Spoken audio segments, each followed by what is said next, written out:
Good morning बेटा। सो बाकी के सवाल देख लेते हैं आगे हम लोग, है ना। अभी तक मैं आपको बता देता हूँ कि हम लोग ये चैप्टर नंबर 1 कर रहे हैं क्लास 10th का, जिसका नाम है एसिड बेस तुम्हारा दूसरा चैप्टर है। सो ये फर्स्ट चैप्टर था हमारा रासायनिक समीकरण और अभिक्रियाएं, केमिकल इक्वेशन एंड रिएक्शंस। ठीक है, तो इसके मैंने बहुविकल्पी सवाल जितने भी होते थे वो मैंने आपको करवा दिए हैं, और साथ ही साथ ये जो प्रश्न हैं आपके एनटीएससी, ओलंपियाड या फिर स्कॉलरशिप या बोर्ड, जो भी पेपर आप देना चाहते हैं सभी के लिए इम्पोर्टेंट है बेटा। ठीक है, साथ ही साथ ये आपको फाउंडेशन बना के देते हैं केवीपीवाई, नीट या आईआईटी, जेई मेंस जैसे एग्ज़ाम के लिए। ओके ठीक है, तो टाइम वेस्ट नहीं करते, फटाफट से अपने सवाल पे आते हैं। तो और फर्स्ट क्वेश्चन देखो, ये पार्ट 2 है। मैंने जैसा कि पहले बताया था, पार्ट 1 में हमने क्या किया है, सभी ऑब्जेक्टिव क्वेश्चनों किए हैं। ठीक है, जो बहुविकल्पी प्रश्न होते हैं। अब पार्ट 2 में हम लोगों को देखना है जो थोड़ा सा छोटे प्रश्न बनते हैं, जैसे कि 2 नंबर के, जिनको आप अति लघु उत्तरीय प्रश्न कह सकते हो या लघु उत्तरीय प्रश्न कह सकते हो। तो वो प्रश्न जो हैं वो हम पार्ट 2 में डिस्कस करेंगे। ठीक है बेटा, तो हमारा पार्ट 2 में जो पहला क्वेश्चन है वो ये है। ठीक है, अब ये सवाल आप पढ़ें पूरा ध्यान से। लिखा हुआ है बेटा, निम्नलिखित अभिक्रियाओं में, एक मिनट में पेन लेता हूँ पहले तो निम्नलिखित अभिक्रियाओं में प्रत्येक के लिए क्या करना है, संतुलित रासायनिक समीकरण लिखना है और अभिक्रिया के प्रकार को पहचानना है। ठीक, 2 काम करने हैं। तो इसमें से आ जाओ, पहली स्लाइड पे चलते हैं। पहला क्वेश्चन आप एक बार देख लीजिए, 1 बाय 1 करके हम यहाँ पर डिस्कस करेंगे इनको। तो पहला सवाल जैसा कि हमारे पास है कि 773 केल्विन पर उत्प्रेरक की उपस्थिति में नाइट्रोजन गैस हाइड्रोजन गैस से अभिक्रिया करके अमोनिया देती है। ठीक है, ओके कोई बात नहीं बेटा, इसकी रिएक्शन लिखेंगे। ये नाइट्रोजन गैस है, N2 प्लस किससे अभिक्रिया करती है, हाइड्रोजन गैस से। कितने डिग्री टेम्परेचर पे, 773 केल्विन पर। ठीक, और इससे बनता क्या है, अमोनिया बनता है। तो ये है हमारे पास NH3। तो अब इनके नाम जानते बेटा, ये है क्या, नाइट्रोजन गैस। नाइट्रोजन गैस को N2 से लिखते हैं।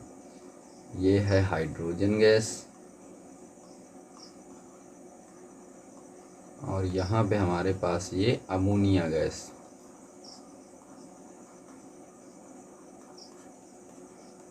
ठीक है, तो अब आपको ये बताना है अमोनिया गैस। तो ये तो अभिक्रिया लिख गई, क्या करना क्या है कि संतुलित रासायनिक समीकरण लिखना और प्रकार को पहचानना है। सबसे पहले तो इसको संतुलित करने के लिए देख लो बेटा, देखो यहाँ पे 2 नाइट्रोजन है और यहाँ पे 1 नाइट्रोजन है। तो इसको 2 बनाने के लिए क्या करेंगे, इसको 2 से गुणा कर देंगे। तो यहाँ पे क्या हो गया बेटा, नाइट्रोजन तो 2 हो गए। अब देखो यहाँ पे हाइड्रोजन कितने हैं, हम 2, और यहाँ पे हाइड्रोजन कितने हैं, 3 दूनी 6।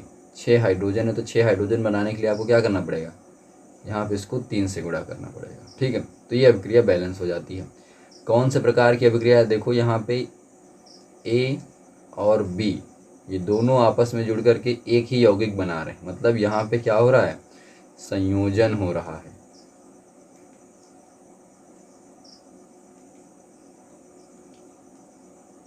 संयोजन हो रहा है यहाँ पे। ठीक, तो ये बात समझ में आ गई। तो ये कौन से प्रकार की अभिक्रिया है, संयोजन अभिक्रिया। ये इसकी संतुलित रासायनिक समीकरण है, और ब्रैकेट में क्या लिख देंगे इसको, ये संयोजन अभिक्रिया है। ठीक है, दूसरे सवाल, मतलब इसी का दूसरा पॉइंट।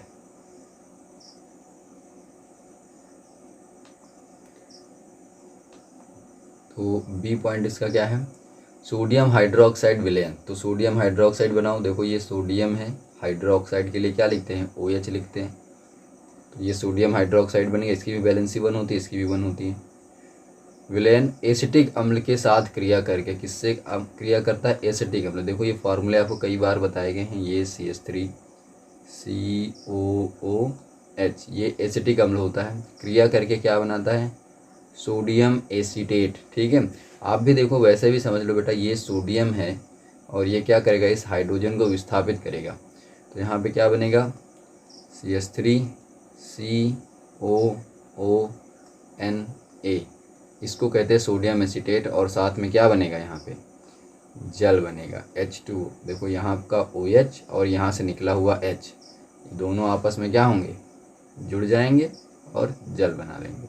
ठीक है, जल बनता है। अब इस अभिक्रिया को क्या करना है, आपको बैलेंस करना है। तो चलो बैलेंस करने के लिए देख लो भाई, यहाँ पे एक सोडियम है, इस पे भी एक सोडियम है। ठीक है, सोडियम बैलेंस है। ऑक्सीजन को बैलेंस करो बेटा, एक ऑक्सीजन ये रहा, दो ऑक्सीजन ये रहे, तीन ऑक्सीजन है यहाँ पे, दो ऑक्सीजन ये, एक ऑक्सीजन ये, तीन ऑक्सीजन ये भी हैं। कार्बन को देखो तो एक कार्बन यहाँ पे है, एक कार्बन यहाँ पे है, वो भी बैलेंस है। तीन, एक चार, और एक ये पांच हाइड्रोजन यहाँ पे हैं, तीन दो पांच हाइड्रोजन यहाँ पर भी हैं। तो अभिक्रिया आई थिंक ये बैलेंस है, आप एक बार इसमें चेक कर लो, मुझे तो लगता है सब कुछ बैलेंस है। ठीक है, तो अभिक्रिया लिख गई। अब इसके बाद क्या करना है, इसका प्रकार बताना है। तो ये कौन से प्रकार की अभिक्रिया है, ये अभिक्रिया आपको बताना है। देखो बेटा, यहाँ पे तो सोडियम ने क्या किया, हाइड्रोजन को विस्थापित किया, फिर हाइड्रोजन इसके साथ आके जुड़ गया। तो आपको यहाँ पे साफ साफ दिख रहा होगा कि ये एक द्विविस्थापन अभिक्रिया है, द्विविस्थापन अभिक्रिया। ठीक है, तो ये सब अब छोटे छोटे सवाल है। देखो जब आप प्रश्न करोगे तभी आपको करना आएगा बेटा, ठीक है, नहीं तो फिर कुछ हो नहीं पाता है, ये आप भी जानते हो। अच्छा, उसके बाद यहाँ पे ये अभिक्रिया तो चलो द्विविस्थापन हो गई। अच्छा, ये एक क्षार है, ये भी आप जानते हो, और ये क्या है बेटा, एक अम्ल है। और अम्ल और क्षार जब आपस में अभिक्रिया करते हैं तो एक उदासीन लवण बनाते हैं, लवण तथा जल बनाते हैं। तो जिन भी यौगिक में लवण तथा जल बनता है उनको और हम क्या कहते हैं, उनको उदासीनीकरण भी कहते हैं। तो इसके साथ में उदासीनीकरण भी है, बात समझ में आ गई। तो ये इसको आप नोट कर लीजिए। इसी का सी पार्ट हम लोग चलो देखते हैं। तो सी पार्ट में क्या हमारे पास, सांद्र सल्फ्यूरिक अम्ल की उपस्थिति में एथेनॉल एथेनोइक अम्ल के साथ गर्म करने पर एथिल एसीटेट देता है। ठीक है, तो अभिक्रिया किसकी हो रही है, एथेनॉल की। एथेनॉल क्या होता है, CH3 CH2OH, ये है एथेनॉल। ठीक, किससे अभिक्रिया कर रहा है, एथेनोइक अम्ल से, CH3 COOH एथेनोइक अम्ल से। किसकी उपस्थिति में अभिक्रिया हो रही है, सांद्र सल्फ्यूरिक अम्ल यानी कि H2SO4। वो भी कैसा है बेटा, सांद्र है, तो ब्रैकेट में आप यहाँ पे सांद्र लिख देंगे। क्या बन रहा है, एथिल एसीटेट बन रहा है। ठीक है, देखो बेटा, जब सांद्र सल्फ्यूरिक अम्ल की अभिक्रिया होती है तो यहाँ से वाटर बाहर निकलता है ये, और यहाँ से ये OH बाहर निकल जाएगा। ठीक है, क्योंकि H2SO4 यहाँ पे क्या करता है, जल को बाहर निकालने का काम करता है, निर्जलीकरण भी इसको कहते हैं। ठीक है, तो अगर यहाँ से OH बाहर निकलेगा और यहाँ से H बाहर निकाल दो, उसके बाद इन दोनों को जोड़ के लिख दो, तो क्या बनेगा, ये CH3 CH2 फिर COO CH3। देखो ये चीज़ है, इसको मैंने यहाँ पे लिख दिया। ठीक है, तो ये बन गया बच्चों एथिल एसीटेट। देखो इसका नाम है एथिल, और इतने के लिए हम क्या लिखेंगे, एसीटेट। तो खैर ये तो अभिक्रिया हो गई। देखो ये संतुलित है कि नहीं संतुलित है, इस चीज़ को आपको चेक करना है। तो ऑलमोस्ट बेटा ये अभिक्रिया पूरी तरह से संतुलित है, आप देख सकते हो। एक दो कार्बन यहाँ पे, एक सॉरी चार हो गए, एक ये कार्बन, दूसरा ये कार्बन, तीसरा ये कार्बन। ठीक है, तो तीन कार्बन है यहाँ पे। तो यहाँ पे कितने हैं, एक, तीन नहीं चार हैं यार। एक ये है, दिस देखो, एक दो, ये तीन और एक चार। इसमें कितने हैं, एक दो तीन चार। तो कार्बन बैलेंस है। हाइड्रोजन बैलेंस कर लो बेटा, तीन, तीन दो पाँच, पाँच एक छः, छः तीन नौ, नौ एक 10। तो यहाँ देखो, तीन, तीन दो पाँच और पाँच तीन 8, और अच्छा इसके साथ में जल भी तो बाहर निकलेगा, H2O। तो 8 2 10। ऑक्सीजन चेक कर लो, एक ऑक्सीजन ये रहा, दो ऑक्सीजन ये रहे, तीन ऑक्सीजन है, तो यहाँ भी दो ऑक्सीजन है और ये एक ऑक्सीजन, 3 ऑक्सीजन यहाँ पे हैं। तो ये तो आपकी क्या हो गई, अभिक्रिया हो गई। अब ये कौन से प्रकार की अभिक्रिया है बेटा, ये है एक द्विविस्थापन अभिक्रिया। ठीक है, ये कौन से प्रकार की है, द्विविस्थापन। मैंने बताया था जब भी दो यौगिक हों दोनों में आयनों की अदला बदली हो, द्विविस्थापन अभिक्रिया। ठीक, तो ये तो हो गया। अब इसके बाद चलो आगे बढ़ जाते हैं। तो ये सवाल आपको समझ में आ गया होगा। नेक्स्ट सवाल हम देखते हैं। डी नंबर क्या है, ईथीन ऑक्सीजन की उपस्थिति में दहन पर कार्बन डाइऑक्साइड तथा जल बनाती। ठीक है, ईथीन क्या होता है बेटा, ये CH2 डबल बॉन्ड CH2, इसको कहते हैं ईथीन। ये क्या करेगी, ऑक्सीजन की उपस्थिति में इसका दहन होगा, मतलब इसको जलाया जाएगा। ठीक, तो ये बनाती क्या है, ये आपको बना करके क्या देगी, दहन हो रहा है तो क्या लिखा है, कार्बन डाइऑक्साइड, मतलब कि CO2 बनाती है और साथ में क्या बनता है, H2O बनता है। तो कौन से प्रकार की अभिक्रिया है ये, पहली चीज़ तो ये जानो। ठीक है, देखो बेटा जब भी किसी चीज़ का दहन होता है, जब कोई चीज़ जलती है तो ज़्यादातर वहाँ पे क्या होता है, ऑक्सीकरण होता है। ठीक, और जब भी किसी का ऑक्सीकरण होगा तो उसके साथ किसी न किसी का अपचयन भी हो रहा होगा। तो ये ऑक्सीकरण अपचयन अभिक्रिया है। अब देखो यहाँ पे किसका ऑक्सीकरण और किसका अपचयन हो रहा है। यहाँ पे ये कार्बन थे बेटा, इन कार्बन में आके ऑक्सीजन जुड़ गया है, मतलब ईथीन का क्या हुआ बेटा, ऑक्सीकरण हुआ है। और यहाँ पे देखो ऑक्सीजन था, ऑक्सीजन में कौन आके जुड़ा, हाइड्रोजन, तो मतलब ऑक्सीजन का क्या हुआ है, अपचयन हुआ है। और इसका क्या हुआ है, ऑक्सीकरण हुआ है।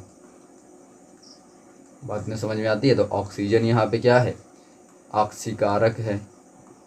जो सामने वाले को ऑक्सीकृत कर देता है वो क्या कहलाता है, ऑक्सीकारक। बात समझ में आ जाती है। तो ये ऑक्सीकरण अपचयन अभिक्रिया है, या इसको आप रेडॉक्स भी कह सकते हो। ठीक, दिस इज आल्सो रेडॉक्स। या फिर क्योंकि यहाँ पे चीज़ें जलाई जाती हैं तो आप इनको दहन अभिक्रिया भी कह सकते हो। ठीक है, तो ये एक दहन अभिक्रिया भी है, कॉम्बिनेशन कंबस्चन रिएक्शन कहते हैं, दहन अभिक्रिया।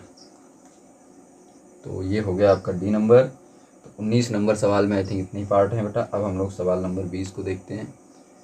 तो सवाल नंबर 20 को ध्यान से देखेंगे, क्या लिखा हुआ है, निम्नलिखित अभिक्रियाओं में से प्रत्येक के लिए संतुलित रासायनिक समीकरण लिखिए तथा अभिक्रिया के प्रकार को भी पहचानिए। तो यही सेम काम यहाँ भी करना है, संतुलित अभिक्रिया लिखनी है और अभिक्रिया का प्रकार पहचानना है। ठीक है, तो चलो 1 बाय 1 करके लेते हैं हम लोग यहाँ पे। तो ए नंबर है बेटा, थर्माइट अभिक्रिया में आयरन थर्ड ऑक्साइड एल्युमिनियम से अभिक्रिया पर गलित आयरन तथा एल्युमिनियम ऑक्साइड देता है। ठीक है, तो हालांकि इसका नाम भी होता है बेटा थर्माइट अभिक्रिया। ठीक है, तो क्या है, आयरन ऑक्साइड, आयरन थर्ड लिया गया है। तो मतलब Fe की वैलेंसी यहाँ पे कितनी लेनी है हमें, 3, और ऑक्साइड है तो उसकी तो 2 ही होंगी। तो ये यहाँ जाएगा, ये यहाँ जाएगा, तो आयरन ऑक्साइड क्या बनाएगा बेटा, Fe2O3। ठीक, किससे अभिक्रिया हो रही है इसकी, एल्यूमिनियम से हो रही है, कोई दिक्कत नहीं हमको। अभिक्रिया करके क्या बनाता है, गलित आयरन, यानी कि Fe बनाएगा, वो भी मोल्टेन फॉर्म में, गलित अवस्था में पिघला रहेगा।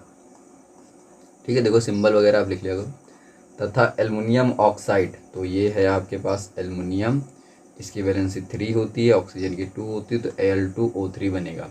अब ये जो अभिक्रिया है इसको थर्माइट अभिक्रिया कहते हैं। क्या कहते हैं, थर्माइट अभिक्रिया।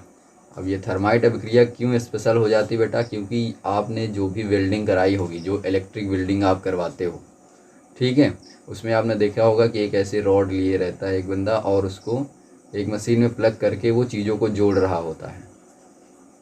ठीक है, तो वो जो चीज़ें जुड़ रही होती हैं तो वहाँ पे आयरन मिलता है गलित, और साथ में Al2O3, और यहाँ से ऊष्मा भी बाहर निकलती है, तभी तो वो गलता है। ठीक है, एनर्जी भी यहाँ पे क्या होती है, बाहर निकल रही होती है। ठीक है, और प्रकाश तो उत्पन्न हो गई। तो ये थर्माइट अभिक्रिया है जो बिल्डिंग वगैरह में यूज करते हैं, खासकर इलेक्ट्रिकल बिल्डिंग वाले जो करते हैं, वो वहाँ पे जब लोहा जोड़ रहे होते हैं तो वो क्या होती है, थर्माइट अभिक्रिया वहाँ पे होती है। वहाँ पे जो आयरन ऑक्साइड और एल्युमिनियम की रॉड होती है, ठीक है, और इसको जब स्पार्क मिलता है तो वो गलित आयरन बनाता है, और वही आयरन क्या होता है, जिस भी टूटे हुए पार्ट में फिल हो जाता है और वो चीज़ें जुड़ जाती हैं, ठीक। तो इसी को थर्माइट अभिक्रिया कहते हैं। अब इसके लिए बैलेंस अभिक्रिया लिखनी है, तो बैलेंस अभिक्रिया मैं यहाँ पे लिखता हूँ।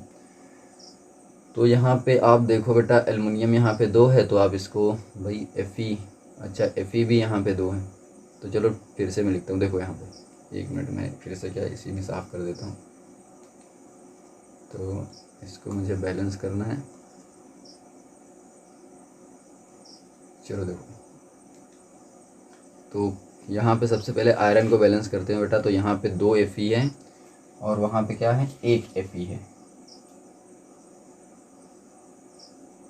तो इसको यहाँ पे 2 से गुणा करो, ठीक है, 2 Fe बन गया। अच्छा, ऑक्सीजन यहाँ पे कितने हैं, 3, यहाँ पे कितने हैं, 3, ठीक है। एल्युमिनियम कितने हैं, 2, और यहाँ पे कितना है, 1। तो यहाँ पे इसको 2 से गुणा कर दो। मेरे हिसाब से तो ये संतुलित हो गया है, देख लो आप लोग, ठीक है, संतुलित हो गया। तो अब ये बताना है कौन से प्रकार की अभिक्रिया है। तो देखो यार, एल्युमिनियम क्या कर रहा है, आयरन को विस्थापित कर रहा है, ठीक है। तो यहाँ पे हम क्या लिखेंगे, ये विस्थापन अभिक्रिया है, विस्थापन अभिक्रिया। दूसरी बात, यहाँ पे ऊष्मा बाहर निकल रही है, मतलब ये ऊष्मा छेपी भी है। देखते नहीं हो जब बिल्डिंग कर रहा होता है तो वहाँ से कितनी लाइट निकलती है बाहर, ऊष्मा छेपी भी है।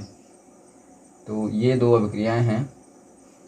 अच्छा, तीसरी चीज़, यहाँ पे एक चीज़ और भी हो रहा है। आप देखो कि ये FeO3 था, ठीक है, Fe2O3, और ये Al था।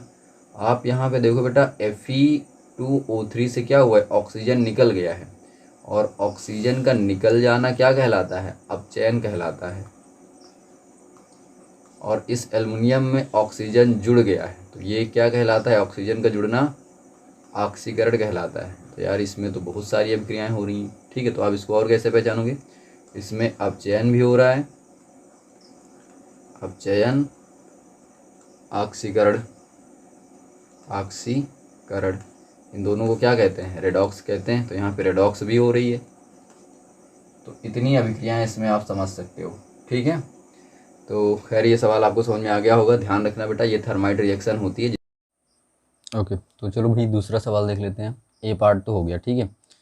अब नेक्स्ट पार्ट है हमारा। दूसरा सवाल क्या लिखा बेटा, मैग्नीशियम रिबन नाइट्रोजन गैस के वातावरण में जलाने पर मैग्नीशियम नाइट्राइट का निर्माण करती है। मतलब क्या है कि एक मैग्नीशियम की रिबन है, एक धागा है मैग्नीशियम जैसा, मैग्नीशियम का धागे जैसा, तो उसको नाइट्रोजन गैस के वातावरण में जला रहे हो, ऐसी जगह जला रहे हो जहाँ पे नाइट्रोजन गैस है। तो जलाने पर क्या मिलता है, मैग्नीशियम नाइट्राइट मिलता है, ठीक है। क्या मिल रहा है बेटा, मैग्नीशियम नाइट्राइट का निर्माण करता है। तो अब सवाल में क्या करना है हमें, बस वही संतुलित रासायनिक अभिक्रिया लिखनी है, और उसके साथ ही साथ आपको क्या करना है, अभिक्रिया का प्रकार बताना है। तो ये आपके पास है मैग्नीशियम, ठीक है, किसकी उपस्थिति में इसको जलाया गया, इसको जलाया गया नाइट्रोजन की उपस्थिति में, ठीक है। तो इससे बना गया बेटा मैग्नीशियम नाइट्राइट, ठीक है। ये क्या लिखा है, नाइट्राइट। देखो ये अलग अलग होते हैं, नाइट्रेट, ठीक, नाइट्राइट, और होता है नाइट्राइड, ठीक है। तो यहाँ पे क्या लिखा है, नाइट्राइड। और नाइट्राइड कब लिखते हैं बेटा, जब N2- होता है, ठीक है, तो उसको नाइट्राइड लिखते हैं। नाइट्रेट कब लिखते हैं, जब होता है NO2-। और नाइट्राइड कब लिखते हैं, जब इसमें होता है, इसमें जब NO3- होता है, और नाइट्राइट लिखते हैं जब NO2- होता है, ठीक है। तो यहाँ पे नाइट्राइड है तो मतलब N2 लिखेंगे, और क्या बनना है, मैग्नीशियम नाइट्राइड, मतलब कि ये बनेगा आपका Mg, और नाइट्रोजन की यहाँ पे वैलेंसी कितनी होगी, 3, ठीक है। और ये रहा आपका नाइट्राइट, तो इसकी वैलेंसी यहाँ पे आ गई 3, मैग्नीशियम कितनी होती है 2, तो ये बन जाएगा Mg(N3)M2। ठीक, तो ये बन गया आपके पास मैग्नीशियम नाइट्राइट। ठीक, अब और क्या बता रहे थे, बस यही है। तो एक्चुअली में अभिक्रिया का प्रकार क्या होगा, ये मैग्नीशियम है, ये नाइट्रोजन है, जुड़ रहे हैं दोनों। ठीक है, ये क्या हो रहा है, जुड़ ही तो रहा है। तो हो क्या रहा है, यहाँ पे संयोजन हो रहा है, लिख दो संयोजन अभिक्रिया यहाँ पे हो रही है। और तो यहाँ कुछ हो नहीं रहा है, इसको संतुलित भी करना था। ठीक है, मैग्नीशियम 3 है, 3 लगा दो यहाँ पे, नाइट्रोजन 2 है, 2 है, कोई दिक्कत नहीं, नाइट्रोजन तो बैलेंस ही है। तो ये हो गया। अगला देखो सी बात बी है, बी के बाद आएगा सी। तो सी में क्या है, जलीय पोटेशियम आयोडाइड विलयन में क्लोरीन गैस गुजारने पर पोटेशियम क्लोराइड विलयन तथा ठोस आयोडीन बनती है। ठीक है, तो भाई पोटेशियम आयोडाइड लो, ये पोटेशियम है और ये हो गया आयोडाइड, इसकी वैलेंसी 1, इसकी भी वैलेंसी 1। ठीक है, तो जलीय, अच्छा एक काम किया करो बेटा, यहाँ पे इनकी अवस्था लिख दिया करो एक्वस। ठीक, किससे अभिक्रिया कर रही है, क्लोरीन गैस के साथ इसको गुजारा जा रहा है, तो क्लोरीन क्या है, गैस है, तो यहाँ पे जी लिख दो। ठीक है, क्या बन रहा है यहाँ पे, पोटेशियम क्लोराइड बन रहा है और उसका विलयन बनना है, मतलब KCl। विलयन का मतलब क्या है, वो जलीय अवस्था में है, एक्वस। और प्लस यहाँ पे क्या निकल रहा है, आयोडीन, वो भी किस अवस्था में, ठोस, तो S लिख दो, तो सिंबल लिख दिया करो। ठीक है, इससे आपकी अभिक्रिया पूरी तरह से सही मानी जाती है। तो बस बैलेंस कर लो, क्या है इसमें, ये एक पोटेशियम, यहाँ पे 1 आयोडीन, यहाँ पे 2 आयोडीन, तो मतलब इसको 2 बनाना पड़ेगा। तो यहाँ पे पोटेशियम को भी 2 करना पड़ेगा, तो अब तो बैलेंस है ये, 2 पोटेशियम यहाँ, 2 पोटेशियम यहाँ पे, 1 आई यहाँ पे, 2 आई यहाँ पे, 2 आई यहाँ पे, Cl2 है, ये Cl2 है, हो गया, बैलेंस हो गया। कौन से प्रकार की अभिक्रिया है, इसमें थोड़ा सा आपको ट्विस्ट है, और ट्विस्ट क्या है कि ये जो क्लोरीन है वो क्या कर रहा है बेटा, आयोडीन को विस्थापित कर रहा है, क्योंकि आप इन हैलोजन होते हैं बेटा, ये फ्लोरीन, क्लोरीन, ब्रोमीन, आयोडीन, ये क्या होते हैं, ये ग्रुप नंबर 17 के एलिमेंट होते हैं और इनको हैलोजन फैमिली कहा जाता है। आप कक्षा 9 में पढ़ा होगा आपने। ठीक है, तो इनकी जो अभिक्रियाशीलता होती है वो फ्लोरीन की सबसे ज़्यादा होती है, फिर क्लोरीन की होती है, फिर ब्रोमीन की होती है और फिर आयोडीन की होती है। तो देखो क्लोरीन जो है वो आयोडीन से ज़्यादा क्रियाशील है, तो वो क्या करेगा, आयोडीन को विस्थापित कर देगा, वही यहाँ पे हुआ है। तो हुआ क्या बेटा, ये विस्थापन। तो कौन सी अभिक्रिया है ये, विस्थापन अभिक्रिया है। बात समझ में आ गई है। ठीक, अगले सवाल पे चलें। तो ये हो गया आपका, ठीक है, बस यही इतना करना था। डी नंबर, एथेनॉल वायु में जलकर कार्बन डाइऑक्साइड और जल बनाता है। तो एथेनॉल क्या होता है बेटा, ये CH3 CH2 OH एथेनॉल है। वायु में मतलब ऑक्सीजन में जल रहा है। ठीक है, इसका यहाँ पे क्या हो रहा है, दहन, और दहन होने पर ये क्या बना रहा है, CO2, और साथ में जल बनाएगा, और तथा ये क्या निकाल रहा है, ऊष्मा। ठीक, तो पहले तो अभिक्रिया को बैलेंस ही कर लो, 1 कार्बन 2 कार्बन, यहाँ पे 1 ही कार्बन है यार। ठीक है, तो इसको तो पहले 2 कार्बन करो, 2 से गुणा कर दिया हमने। अच्छा, अब हाइड्रोजन बैलेंस करो, हाइड्रोजन बाद में करो, पहले ऑक्सीजन किया करो। ठीक है, तो यहाँ पे 1 और ये हो गए 2, कितने ऑक्सीजन है, 3। यहाँ पे कितने हैं बेटा, 2 दूनी 4, 4 1 5 ऑक्सीजन है। ठीक है, तो यहाँ पे पहले से कितने हैं भाई, 4 1 5 हैं, और यहाँ पे कितने हैं, सिर्फ 3 हैं। तो आप क्या करो, इसको 2 से गुणा कर दो यार, एक तो यहाँ तो जगह नहीं बची है, थोड़ा मैं इसको छोटा करता हूँ, तो यहाँ पे प्लस लगाता हूँ, तो इसको हम 2 से गुणा कर देते हैं। तो देखो 2 दूनी 4 1 5 हो गया, ऑक्सीजन बैलेंस हो गया। बचे हाइड्रोजन को, तो उनसे निपट लेते हैं। तो 3 2 5 1 6 हाइड्रोजन हैं, और यहाँ पे कितने हैं, सिर्फ 2 ही हाइड्रोजन है। तो यार इसको भी गुणा करना पड़ेगा, फिर गुणा करो, फिर इसको हम 6 बनाने के लिए 3 से गुणा करेंगे। और जब इसको 3 से गुणा कर दिए तो यार सभी अनबैलेंस हो गया। अब यहाँ पे देखो ऑक्सीजन कितने हो गए, 3 और 4 3 7 हो गए। और यहाँ पे कितना है 5, तो कुछ नहीं, आप इसको 3 से गुणा कर लो, तो 3 दूनी 6 7, अब देखो हो गया बैलेंस। ठीक है, तो ऐसे आपको छोटे छोटे दिमाग लगाने हैं कि अभिक्रिया बैलेंस कैसे हो सकती है। तो ये आपके सामने एक बैलेंस अभिक्रिया लिख गई। तो बस अब देख लो, ये प्रकार बता दो इसका क्या है। ऑक्सीजन की उपस्थिति है, मतलब ऑक्सीकरण हो रहा होगा, तो एथेनॉल का यहाँ पे क्या हो गया, ऑक्सीकरण हुआ है।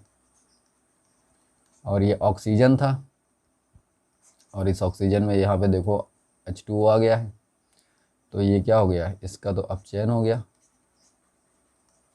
तो ऑक्सीकरण अपचयन हो रहा है, तो ये रेडॉक्स अभिक्रिया होगी। तो आप लिख देना ब्रैकेट में, ये कौन सी अभिक्रिया है, रेडॉक्स।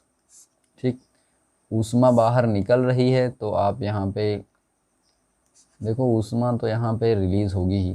ठीक है, तो आप यहाँ पे लिख सकते हो कि ये एक ऊष्मा छेपी भी अभिक्रिया है, ऊष्मा छेपी। ठीक है, बस इतना काम आपने कर दिया। तो ये आपका डी पार्ट हो गया कंप्लीट। साथ में अगर चीज़ें जैसे यहाँ पे जल रही हैं, तो जिसमें भी कोई चीज़ जलाई जाती है उसको दहन अभिक्रिया भी कहते हैं। पहले वाले सवाल में मैंने आपको बता दिया था। तो इसका डी पार्ट कंप्लीट हो गया बेटा। अब हम लोग अगले सवाल पे चलेंगे।